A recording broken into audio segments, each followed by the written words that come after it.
Alors on continue le deuxième élément du système de règlement des différends, c'est-à-dire la procédure de règlement des différends. Nous avons vu que les parties au préalable doivent recourir aux consultations directes ou aux négociations directes.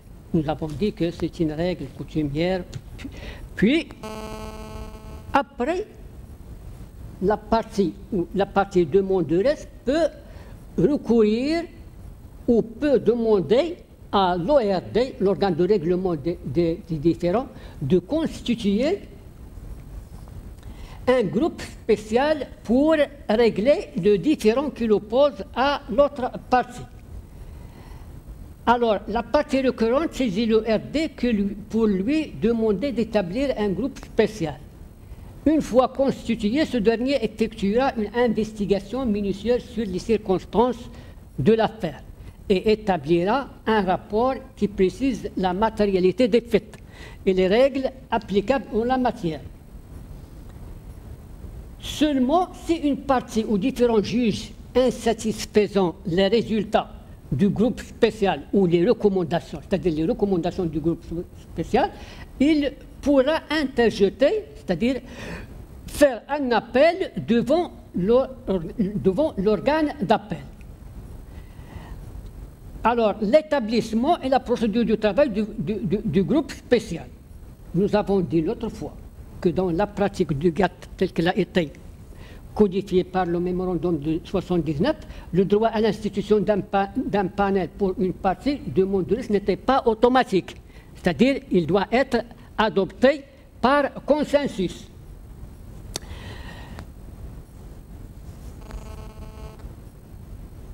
Alors, il doit être actuellement, dans le cadre de l'OMC, on assiste à un certain renversement de la règle, du consensus. En effet, il doit y avoir consensus contre la création du groupe spécial, pour que la décision en la matière ne soit pas prise. La demande de création d'un groupe spécial doit être écrite, bien sûr. Il spécifiera si des consultations ont été organisées ou non, et comprendra des renseignements précis sur la nature des mesures incriminées. Les mesures incriminées, c'est-à-dire les mesures qui violent des règles d'un accord multilatéral conclu dans le cadre de l'OMC. Et le fondement juridique de la plainte. Une fois établi et après consultation des parties au litige, le groupe spécial fixe le calendrier de ses travaux. Bien sûr, nous sommes dans le cadre de la procédure que doit suivre l'ORD pour régler un différend entre deux parties ou deux membres de l'organisation. Dans ce cadre, des communications écrites sont d'abord présentées au groupe spécial par les parties ou différents et les parties intervenantes. Les communications écrites, c'est-à-dire que chaque partie présente devant ou confie au groupe spécial une communication qui contient les arguments sur lesquels il fonde ou il défend sa position. Celles-ci sont d'une importance capitale, bien sûr. Après la production des pièces écrites vient la phase orale de la procédure. Une fois les parties communiquent ou présentent des communications écrites au groupe spécial, ils présentent aussi, dans la deuxième phase, les interventions ou les exposés oraux devant le groupe spécial. Alors, après la production des pièces écrites, vient la phase orale de la procédure. Dans sa première réunion de fond, avec les parties, le groupe spécial entend d'abord l'exposé de la partie plaignante, puis ensuite celui de la partie mise en cause, et enfin ceux des parties intervenantes. La seconde réunion de fond du groupe spécial sera consacrée à la présentation des réfutations formelles. C'est-à-dire les réfutations formelles, c'est-à-dire que chaque partie essaye de de préciser le fondement erroné ou non fondé des arguments de l'autre partie. C'est-à-dire qu'il réfute ou qu'il n'accepte pas ou qu'il présente des arguments qui sont contre les arguments présentés par l'autre partie. Dès qu'il achève l'examen des exposés écrits des arguments oraux présentés à titre de réfutation, le groupe spécial remet aux parties aux différents la partie descriptive de son projet de rapport. La partie descriptive, c'est-à-dire que sur la base des communications écrites et des exposés oraux, le groupe spécial formule avec son propre style l'origine et la nature du différend comme il a été présenté par les deux parties. Ça, on l'appelle la partie descriptive du projet de rapport. Ensuite, ce dernier met à la disposition des parties un rapport final et sera distribué aux États membres. C'est-à-dire le rapport qui comprend la partie descriptive, puis ce qu'on appelle le dispositif, c'est-à-dire les propositions du groupe spécial pour résoudre le différend. Alors, pour donner une certaine crédibilité à la procédure, l'examen par le groupe spécial d'une affaire donnée ne doit pas dépasser en règle générale 6 mois. En cas d'urgence, le groupe spécial sera tenu de remettre son rapport aux parties aux différends dans un délai de 3 mois seulement. Tout retard doit être motivé et notifié à l'organe de règlement des différends dans un délai maximum de 60 jours depuis son élaboration. Le rapport du groupe spécial sera soumis à l'ORD pour adoption.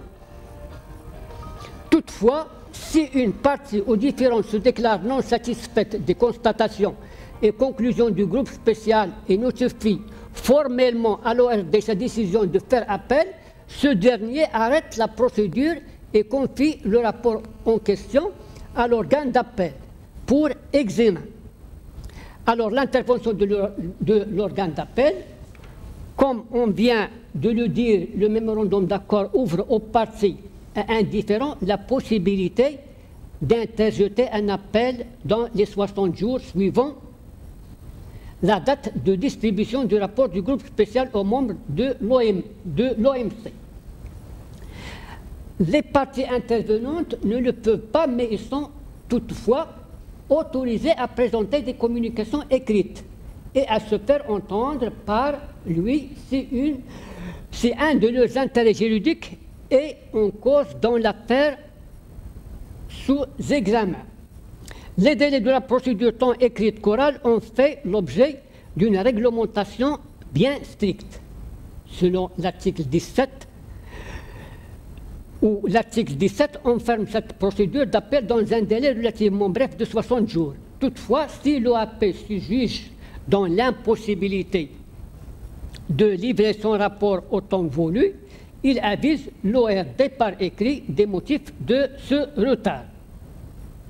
À l'instar de celle du groupe spécial, les délibérations de l'organe d'appel sont confidentielles. Les parties au litige n'assistent pas aux séances consacrées à la rédaction du rapport de l'organe d'appel. Les décisions de ce dernier sont normalement prises par consensus. Il est toutefois prévu que dans le cas où il s'avère impossible d'atteindre ce consensus, les décisions seront prises à la majorité des voix. Alors, après avoir montré la procédure suivie pour régler un litige ou un différend entre deux parties de l'Organisation mondiale du commerce, on va voir les fonctions des organes, des 3 organes. C'est-à-dire l'organe de règlement du différend, le groupe spécial, puis l'organe d'appel. Le groupe spécial est l'organe d'appel composé d'experts, comme nous l'avons dit avant, indépendants aussi bien de l'organisation que des États membres. est désignée en raison de leurs compétences, ont une fonction d'instruction et de proposition. D'instruction et de proposition, c'est-à-dire qu'ils sont chargés d'élucider la nature des différends et de proposer des solutions juridiques pour le régler. De proposer des solutions juridiques pour le régler. En revanche, l'ERD, organe intergouvernemental, dispose d'un pouvoir de décision. C'est lui qui décide d'appliquer ou d'adopter ou de ne pas adopter les solutions juridiques proposées, que ce soit par le groupe spécial ou par l'organe d'appel. Et c'est à lui qu'il revient de contrôler l'application de la décision prise. Alors, la fonction d'instruction et de proposition, elle est exercée principalement, comme nous l'avons dit, par le groupe spécial. À cet égard, il devrait, selon l'article 11 du mémorandum, il devrait procéder à une évaluation objective de la question dont il est saisi, y compris une évaluation objective du fait de la cause. C'est-à-dire, il doit clarifier l'origine et la nature des différends d'abord, puis l'applicabilité des dispositions des accords visés pertinents et de la conformité de fait avec ces dispositions.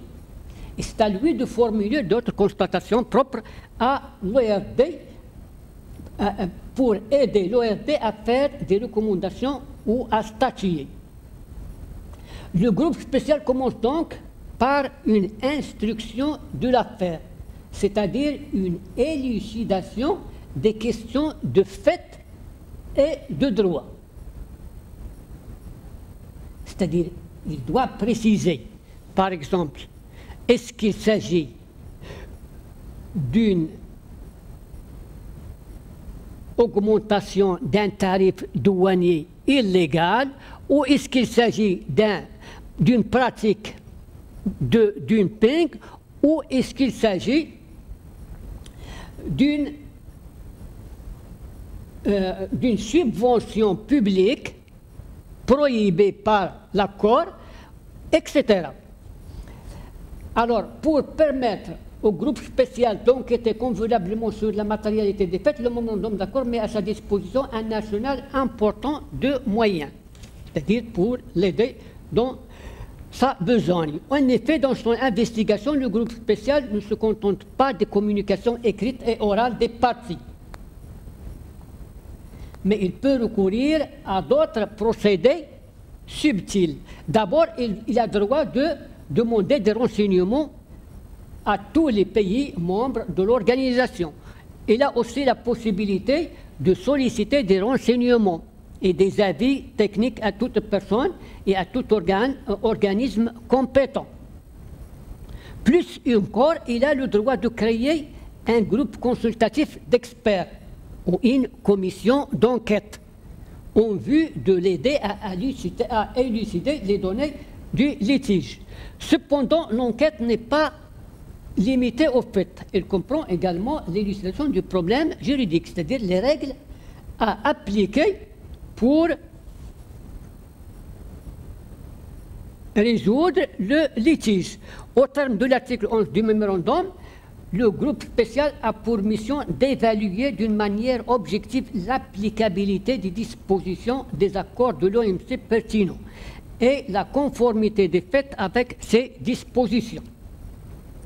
Et il est tenu d'examiner si les mesures prises par la partie en cause constituent réellement un manquement ou non aux obligations qui lui incombent en vertu des dispositions de l'accord pertinent de l'OMC.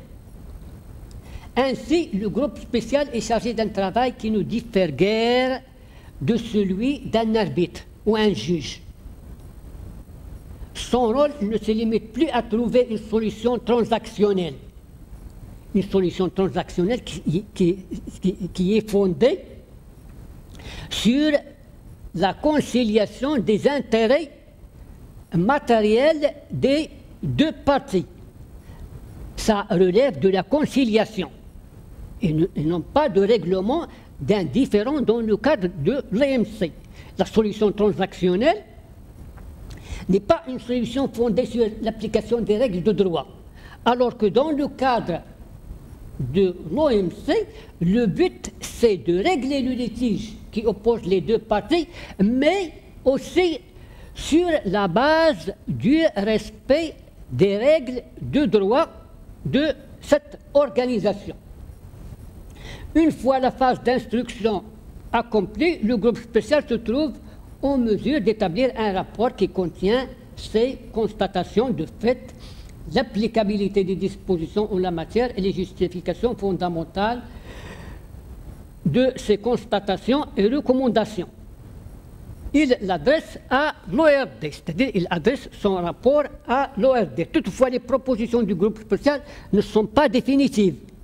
Comme nous l'avons souligné auparavant, une partie indifférente a le droit d'interjeter ou de faire un recours contre le rapport du groupe spécial ou contre les propositions ou les recommandations du groupe spécial. Bien sûr, devant l'organe d'appel. Au terme de l'article 17, l'appel est limité aux questions de droit. Il est limité aux questions de droit, c'est-à-dire que l'organe d'appel discute uniquement les propositions et leurs fondements juridiques, les propositions du groupe spécial et leurs fondements juridiques. Il ne discute pas de la partie descriptive du rapport du groupe spécial. Il se concentre uniquement sur le fondement juridique des propositions du groupe spécial. Néanmoins, l'organe d'appel dispose d'une totale liberté dans l'appréciation du fondement juridique des constatations et conclusions du groupe spécial. Il peut soit les confirmer, soit les amender, soit les infirmer. Mais quoi qu'il en soit, pour bénéficier d'une valeur juridique officielle, les propositions du groupe spécial en cas de non-appel ou celles de l'organe d'appel en cas d'appel doivent être entérinées par l'ORD, c'est-à-dire doivent être acceptées par l'organe de règlement des différends. C'est ce dernier qui a le pouvoir de rendre leur application effective. Alors, l'ORD dispose du pouvoir de décision et de contrôle, comme nous l'avons dit auparavant. L'ORD adopte les rapports des groupes spéciaux et de l'organe d'appel, assure la surveillance de la mise en œuvre des décisions et recommandations et autorise l'adoption de mesures de rétorsion en cas de non-application des recommandations. Organe intergouvernemental, l'ORD dispose donc des pouvoirs essentiels en matière de règlement des différends. Les propositions du groupe spécial ou de l'OAP restent sans valeur si elles ne sont pas entérinées par l'ORD. C'est lui qui leur donne force juridique, sur le plan théorique seulement. En principe, c'est-à-dire en théorie, celui-ci dispose donc d'un pouvoir discrétionnaire et peut réserver le sort qu'il veut à ses propositions, c'est-à-dire les propositions du groupe spécial ou de l'organe d'appel. En fait, toutefois, cette affirmation doit être nuancée, doit être clarifiée. Un progrès très sensible par rapport à l'ancienne procédure du GATT doit être souligné à cet égard. Auparavant, le rapport du panel n'était approuvé que par consensus des parties contractantes. Dans le système actuel, le processus d'adoption d'un rapport est devenu quasi automatique par le procédé du consensus négatif. Car il y a un renversement de la règle. C'est la non-adoption qui exige un consensus des membres de l'ORD. C'est la non-adoption.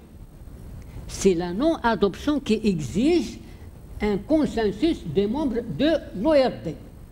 Or, dans ce cas, au moins la partie auxquelles profitent les propositions ou les recommandations du groupe spécial et de l'organe d'appel seront en faveur de l'adoption des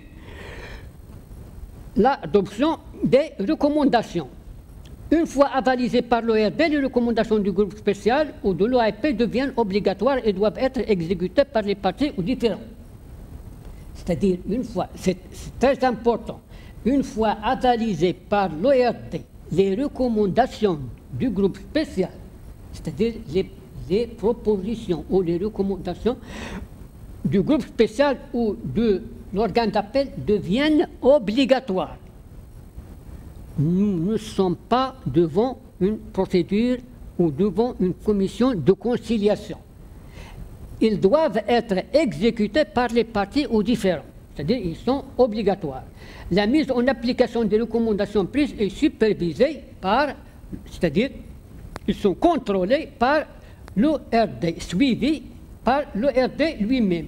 Le délai raisonnable auquel le membre concerné est tenu de se conformer aux recommandations adoptées est fixé soit d'un commun accord entre les parties ou différents, soit par arbitrage.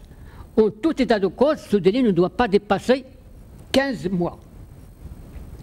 Ceci étant, la question de la mise en œuvre des recommandations ou décisions pourra être soulevée devant l'ORD par tout membre, surtout par la partie lésée, à tout moment après leur adoption, et restera inscrite à l'ordre du jour des réunions de l'ORD jusqu'à ce qu'elle soit résolue. Et qu'est-ce que ça veut dire jusqu'à ce qu'elle soit résolue? C'est-à-dire jusqu'à ce que la partie défenderesse se résigne et accepte de revenir à la légalité, c'est-à-dire d'accepter les dispositions de l'accord. En plus, la partie mise en cause sera tenue de présenter à l'ORD 10 jours au moins avant chacune de ces réunions un rapport de situation écrit qui décrit les efforts entrepris pour se conformer aux recommandations en question. Ce système a pour objectif d'exercer une pression politique et morale pour amener la partie condamnée à exécuter les recommandations et à rentrer par conséquent dans la légalité. Mais qu'en est-il si la partie mise en cause refuse carrément de se conformer aux recommandations? Dans ce cas, le pays récalcitrant, c'est-à-dire qui n'accepte pas d'appliquer les propositions du groupe spécial ou de l'organe d'appel, sera mis en demeure de se prêter à des négociations, c'est-à-dire de mener des négociations avec la partie plaignante en vue de trouver une compensation mutuellement acceptable. Si cette démarche n'aboutit à aucun résultat satisfaisant dans les 20 jours qui suivent la fin du délai raisonnable, l'ORD peut accorder sur demande à la partie demanderesse l'autorisation de suspendre des concessions, c'est-à-dire d'appliquer des contre-mesures ou d'autres obligations résultant de l'un quelconque des accords de l'OMC sur une base discriminatoire à l'égard du membre concerné, c'est-à-dire qu'il peut appliquer des contre-mesures à l'autre partie, à la partie récalcitrante. En application du principe de la proportionnalité, il va de soi que le niveau de la suspension de concession ou d'autres obligations ne doit pas être plus élevé que celui de l'annulation ou de la réduction des avantages.